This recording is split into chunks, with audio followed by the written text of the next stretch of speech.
El artículo 1 de la Convención se clasifica con el de la protección, estableciendo los rangos de edades, definiendo al niño y al adolescente. En la Convención se considera niño a la persona menor de 18 años, o al menos que por cuestiones legales se ha alcanzado la mayoría de edad. La Ley General de los Derechos de Niñas, Niños y Adolescentes determina el niño menor de 12 y al adolescente de 12 a 18 años, mientras que en la ley penal solo se aplica para las personas de 12 a 18 años considerados adolescentes. El artículo 2 de la Convención se clasifica en la protección, protegiendo a la no discriminación, cuidando la igualdad de los derechos de todos, sin distinción alguna por lo que es el derecho fundamental. El artículo 3 de la Convención se clasifica en la supervivencia, cuidando el interés superior del niño y del adolescente, asegurando la atención necesaria para su bienestar y la vida digna. El artículo 4 de la Convención se clasifica en el de la protección, adoptando las medidas administrativas y legislativas garantizando el cumplimiento de los derechos de los niños y adolescentes. El artículo 5 de la Convención se clasifica en el de la participación. Los padres del niño y adolescentes se tienen que responsabilizar de ellos y de sus derechos, a su vez impartiendo una orientación para la evolución de sus capacidades. El artículo 6 de la Convención se clasifica en el de la supervivencia, basado en la facultad a la vida, garantizando el desarrollo y supervivencia de los niños y adolescentes. El artículo 7 de la Convención se clasifica en el de la participación. Se tiene derecho a un nombre y una nacionalidad, aplicando los derechos conforme a la legislación nacional. El artículo 8 de la Convención se clasifica con el de la participación. Protege la identidad, nacionalidad, nombre y relación familiar a los niños y adolescentes, vinculando a la persona con la ciudadanía. El artículo 9 de la Convención se clasifica con el de la participación. Los niños y adolescentes no pueden ser separados de sus padres, solo en caso de que sea por su bien. Si llegase a suceder la separación, deberá mantener contacto con ellos. El artículo 10 de la Convención se clasifica con el de la participación. Habla sobre la reunificación familiar, donde los niños y adolescentes salen del país con la finalidad de reunirse con sus padres. El artículo 11 de la Convención va junto con el principio de la protección. Se refiere a los traslados y la retención, es decir, que las autoridades tienen el deber de evitar el traslado y retención ilícito de los niños y adolescentes hacia el extranjero, ya sea por parte de sus padres o de algún tercero. Es decir, que las autoridades competentes del Estado deben garantizar la seguridad contra estos traslados o formas de retenciones hacia los niños. El artículo 12 de la Convención va junto con el principio de la participación, el cual se refiere a la participación y el ser escuchado. Es decir, que el niño y adolescente tiene el derecho de participar en todos aquellos casos o situaciones que le afecten. Igualmente tiene el derecho a ser escuchado siempre y cuando se lleve a cabo un proceso judicial el cual le afecte. El artículo 13 de la Convención va junto con el principio de la participación. Nos estamos refiriendo a la libertad de expresión. Es decir, que el niño o adolescente tiene el derecho para recibir o difundir información por cualquier tipo de medio que le pueda proporcionar información, siempre y cuando no afecte a terceros. Esto va de la mano con los artículos que están en la Constitución, el artículo 6 y el artículo 109 bis B. El artículo 14 de la Convención va junto con el principio del desarrollo. Se refiere al libre pensamiento. Es decir, que el niño o adolescente tiene el derecho para decidir sus creencias, su religión o su cultura. Sus padres pueden intervenir en este proceso solo de una forma limitada, es decir, que si éste se niega a ser parte de cierta religión o algo que le afecte, como ya mencionamos en el artículo 12 de la Convención. El artículo 15 de la Convención va junto con el principio de la participación, es el derecho a asociarse. Es decir, que todos los niños y adolescentes tienen el derecho de reunirse y asociarse de forma pacífica siempre y cuando no afecte a terceros. El artículo 16 de la Convención va junto con el principio de la protección, es el derecho a la intimidad. Es decir, que todos los niños y adolescentes tienen el derecho a tener una vida privada, es decir, que ninguna persona puede entrometerse en esta de forma ilegal. El artículo 17 de la Convención va junto con el principio del desarrollo. Se refiere al derecho a una educación adecuada, es decir, que todos los niños y adolescentes tienen derecho a tener una educación adecuada, por la cual se le da a través de toda la información que se difunde a través de los diversos medios con el fin de que se desarrolle social y psicológicamente. El artículo 18 de la Convención va junto con el principio de la participación. Se refiere a la responsabilidad de los padres en la atención de la vida diaria del niño o adolescente. Es decir, que todos los niños y adolescentes tienen el derecho a recibir apoyo por parte de sus padres para su desarrollo. El Estado, junto con sus autoridades, apoyará a los padres para que lleve a cabo este desarrollo. El artículo 19 de la Convención va junto con el principio de la protección, el cual menciona la protección sobre los malos tratos, es decir, que todos los niños y adolescentes serán protegidos por las autoridades de cualquier forma de abuso físico o mental. El artículo 20 de la Convención va junto con el principio de la participación, se refiere a la protección especial de los niños que fueron separados de sus padres, es decir, que en caso de que los niños sean abandonados dentro de otro territorio, las autoridades del Estado deberán hacerse cargo de este, es decir, que deberían cumplir con su pleno desarrollo y poder apoyarlos con su educación hasta cierto punto. El artículo 21, con relación al principio de protección, habla que en caso de adopción se debe de ver por el interés superior del niño y del adolescente. El artículo 22, con relación al principio de protección, habla de la protección de los niños refugiados, que los niños refugiados deberán de recibir protección especial y las autoridades que deberán de colaborar con las organizaciones para que entiendan estos niños y sean adoptados. El artículo 23, con relación a los principios de desarrollo, habla de los derechos de los niños con discapacidad. Este habla que los niños con discapacidad física o psíquica tendrán el mismo derecho y las mismas oportunidades para tener una vida digna. El artículo 24, con relación al principio de supervivencia, habla de los derechos a la salud, que todos los niños tienen derecho al máximo nivel de salud y a recibir tratamiento especial para alguna enfermedad. El artículo 25, con relación al principio de supervivencia, habla del derecho a la revisión periódica en caso de internamiento. El niño que haya sido internado en un establecimiento por las autoridades tendrá derecho a ser protegido y estar regulado. El artículo 26, con relación al principio de supervivencia, habla del derecho al seguro social. Todo niño deberá tener derecho al seguro social y recibir dicho beneficio cuando sea considerado. El artículo 27, con relación al principio de desarrollo, habla que el niño tiene derecho a una vida adecuada y poder desarrollarse física, mental, psíquica, espiritual, moral y social, y sus cuidadores deberán de velar por él. El artículo 28, con relación al principio de desarrollo, habla del derecho a la educación, que todo niño y adolescente deberá tener derecho a ser con una buena educación y sin importar nada. El artículo 29, con relación al principio de desarrollo, habla de las características de la educación. La educación para los niños deberá estar dirigida a desarrollar la personalidad, aptitudes y capacidad mental y física de todos los niños y adolescentes.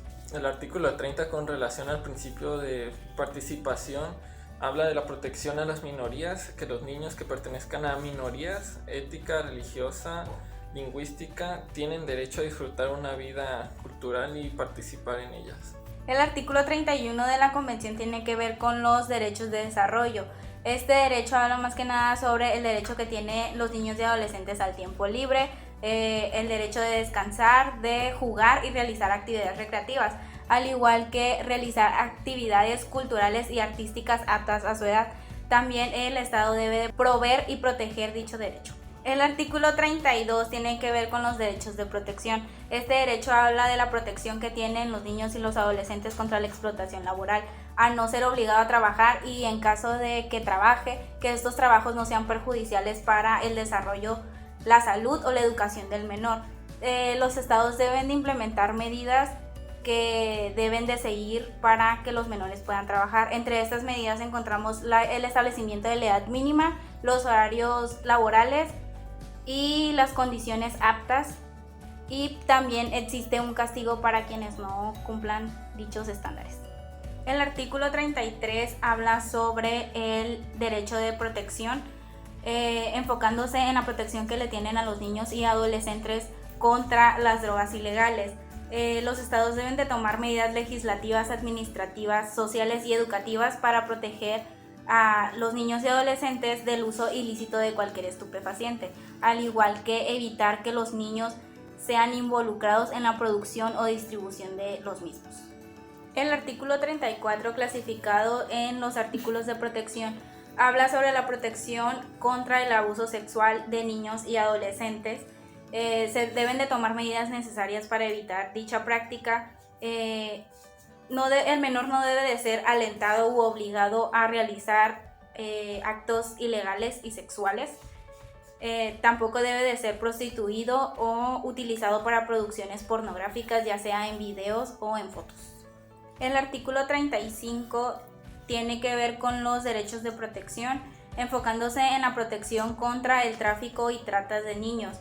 El Estado debe de proteger e impedir el secuestro, venta o la trata de los menores para cualquier fin o de cualquier forma.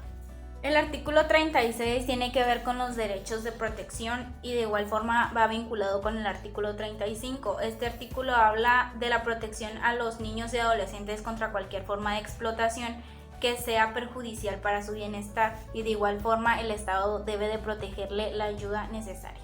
El artículo 37 tiene que ver con los derechos de protección, sobre todo a los adolescentes, que son los que pueden ser juzgados penalmente, y habla sobre la protección contra la tortura y el cautiverio. Aquí los adolescentes no pueden ser sometidos a torturas o cualquier castigo cruel o degradante, al no ser sentenciados a penas de muerte o prisión perpetua, no ser arrestado arbitrariamente, o sea, sin razón legal. El arresto y encarcelamiento debe de ser el último recurso. En caso de ser arrestados deben de ser tratados dignamente y deben de ser separados de los adultos. Las necesidades del adolescente deben de ser tomadas en cuenta y tienen derecho a mantener comunicación con sus familiares y representantes legales. De igual forma, el veredicto del jurado debe de ser lo más rápido posible. El artículo 38 tiene que ver con los derechos de protección, enfocado en la protección de los niños y adolescentes en conflictos armados. Aquí se establece que en el caso de un conflicto armado, el Estado debe brindar protección respetando el derecho internacional de los derechos humanos, que son los encargados de los conflictos armados. De igual forma, un menor debe de evitar la participación en algún combate de forma directa, ni tampoco puede ser reclutado por el ejército. Sin embargo, si un menor es mayor de 15 años, el Estado puede incluirlo en las fuerzas armadas, pero debe de tomar como prioridad a las personas mayores. La protección y el cuidado de niños afectados por un conflicto armado también son prioridad. El artículo 39 tiene que ver con los derechos de supervivencia. Este artículo trata sobre la recuperación y reinserción social de los niños y adolescentes. Aquí el Estado debe de promover la recuperación física y psicológica, así como la reinserción social de todo niño y adolescente víctima de abandono, explotación, abuso, tortura, de tratos o penas crueles e inhumanos, así como degradantes o conflictos armados. El artículo 40 va enfocado en los derechos de protección.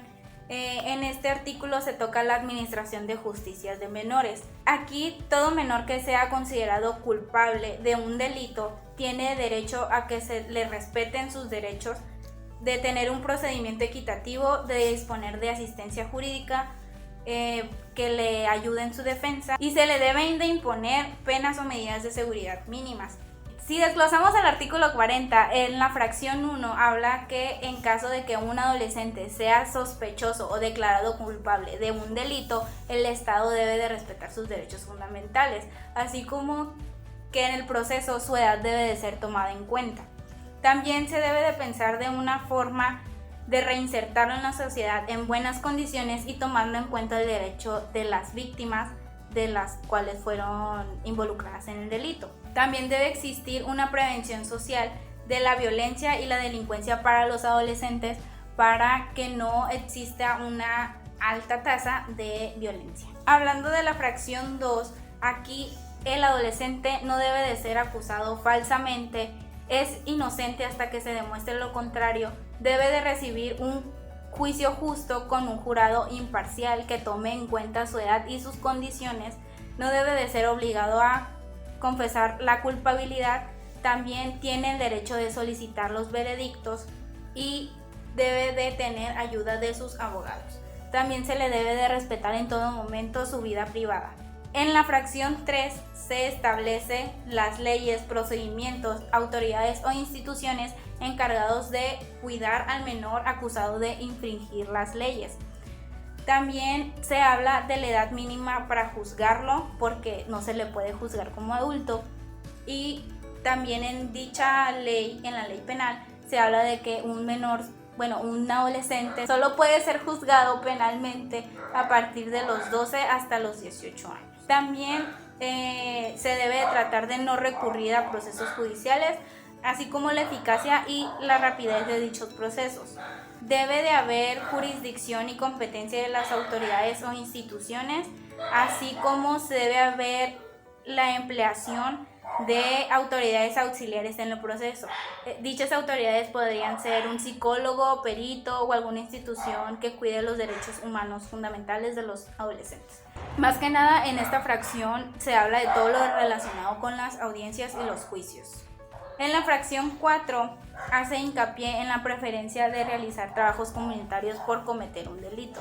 En esta fracción habla sobre todo lo relacionado con sanciones y medidas de seguridad, que podrían ser soluciones alternas, acuerdos y suspensiones. También habla de los plazos para cumplir dichas medidas cautelares, los recursos que se tienen para apelar dichas sanciones, todo con el fin de asegurar el bienestar y la reinserción social del adolescente juzgado.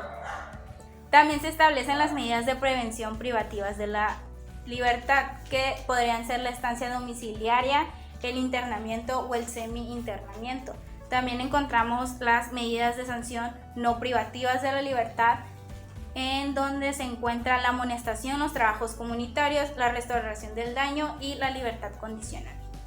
El artículo 43 de la Convención trata de los progresos del cumplimiento, la cual brinda la función de las obligaciones contraídas por los estados. A su vez, establece un comité para los derechos del niño.